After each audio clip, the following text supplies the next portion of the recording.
Assalamualaikum warahmatullahi wabarakatuh. Apa kabar anak-anak? Jumpa lagi dengan Ibu di kelas daring Bahasa Indonesia. Kali ini kita akan membahas materi tentang apa ya? Nah, materi yang akan kita bahas ini ada di kelas 11. Oleh karena itu, untuk kalian siswa kelas 11, silakan simak video pembelajaran ini. Kalian pernah mendengarkan sebuah ceramah, bukan? Nah, pada pertemuan kali ini kita akan membahas mengenai menganalisis isi, struktur, dan kebahasaan teks ceramah. Apa itu ceramah? Ceramah adalah kegiatan menyampaikan informasi, pengetahuan, nasihat, dan lain-lain di depan khalayak umum tentang sesuatu yang bersifat aktual. Jika kalian ingin berceramah, maka kalian bisa memilih metode-metode ceramah. Ada 4 metode ceramah. Yang pertama, metode impromptu. Apa itu? Metode impromptu adalah metode berceramah tanpa menggunakan teks dan bersifat spontan. Ide-ide atau gagasan, bahkan pemilihan kata tidak dibuat terlebih dahulu. Kedua, metode ekstemporan adalah metode di mana seseorang membuat catatan kecil yang berisi poin-poin penting yang akan dibahas nantinya dalam berceramah. Ketiga, metode memorir atau menghafal adalah di mana pembicara menulis naskah ceramah, kemudian menghafalkannya. Apa yang disampaikan nanti adalah sesuai dengan apa yang ditulisnya. Dan yang terakhir, keempat, metode manuskrip adalah metode dengan menggunakan naskah. Pembicara menyusun naskah yang akan disampaikannya terlebih dahulu dan kemudian membacakannya. Nah, sekarang kita masuk ke pembahasan struktur teks ceramah. Ada 3 hal yang membangun sebuah teks ceramah. Yang pertama, itu adalah pembuka atau pendahuluan atau disebut juga dengan tesis. Nah, isinya itu merupakan pengenalan isu atau permasalahan atau pandangan umum penulis. Yang kedua, isi atau rangkaian argumen. Ini berisi mengenai pendapat-pendapat mengenai isu, kemudian pendapat tersebut disesuaikan dengan fakta yang terjadi di lapangan. Kemudian yang ketiga, penutup atau penegasan kembali.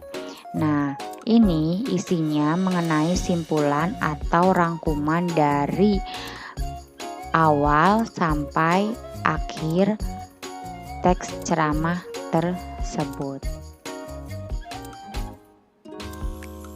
Di sini ada contoh analisis struktur teks ceramah. Kita bahas bagian pendahuluan terlebih dahulu. Pemilihan kata-kata oleh masyarakat akhir-akhir ini cenderung semakin menurun kesantunannya dibandingkan dengan zaman saya dahulu ketika kanak-kanak. Hal tersebut tampak pada ungkapan-ungkapan banyak kalangan dalam menyatakan pendapat dan perasaan-perasaannya, seperti ketika berdemonstrasi ataupun rapat-rapat umum. Kata-kata mereka kasar atau sarkastis, menyerang, dan tentu saja hal itu sangat menggores hati yang menerimanya. Nah, penggalan teks ceramah di atas itu merupakan bagian mengenalkan permasalahan utama atau tesis. Permasalahan utamanya apa? Yaitu tentang menurunnya kesantunan berbahasa masyarakat. Kita analisis bagian isi atau rangkaian argumen. Fenomena tersebut menunjukkan adanya penurunan standar moral, agama, dan tata nilai yang berlaku dalam masyarakat itu. Ketidaksantunan berkaitan pula dengan rendahnya penghayatan masyarakat terhadap budayanya. Sebab kesantunan berbahasa itu tidak hanya berkaitan dengan ketepatan dalam pemilikan kata ataupun kalimat. Kesantunan itu berkaitan pula dengan adat pergaulan yang berlaku dalam masyarakat itu. Nah, penggalan teks ceramah di atas merupakan salah satu bagian dari argumen pembicara tentang menurunnya kesantunan berbahasa masyarakat. Di situ ada sebab akibat. Dan yang terakhir, bagian penutup atau penegasan kembali. Berbahasa santun seharusnya sudah menjadi suatu tradisi yang dimiliki oleh setiap orang sejak kecil. Anak perlu dibina dan dididik berbahasa santun. Apabila dibiarkan, tidak mustahil rasa kesantunan itu akan hilang, sehingga anak itu kemudian menjadi orang yang arogan, kasar, dan kering dari nilai-nilai etika dan agama. Tentu saja, kondisi itu tidak diharapkan oleh orang tua dan masyarakat manapun. Nah, penggalan teks ceramah di atas merupakan suatu simpulan sebagai hasil penalaran dari penjelasan sebelumnya atau dari argumen-argumen yang telah disampaikan sebelumnya. Hal ini ditandai oleh kata-kata yang berupa saran-saran yang disertai pula sejumlah alasan. Kita masuk pembahasan kebahasaan teks ceramah. Dalam sebuah teks ceramah, banyak unsur-unsur bahasa yang dipakai. Di antaranya, 1. Menggunakan kata ganti orang pertama atau tunggal dan kata ganti orang kedua jamak sebagai sapaan. Kata ganti orang pertama biasanya memakai kata saya dan aku, mungkin juga kami apabila penceramahnya mengatasnamakan kelompok. Teks ceramah seringkali menggunakan kata sapaan juga yang ditujukan pada orang banyak seperti hadirin, kalian, bapak-bapak, ibu-ibu, saudara-saudara. 2. Menggunakan kata-kata teknis atau peristilahan yang berkenaan dengan topik yang dibahas. Dengan topik tentang masalah kebahasaan yang menjadi fokus pembahasannya, misalnya, istilah-istilah yang muncul dalam teks tersebut adalah sarkastis, eufemistis, tata krama, kesantunan berbahasa, etika berbahasa. Nah, jadi menggunakan kata teknis ini tergantung topik apa yang dibicarakan oleh si penceramah.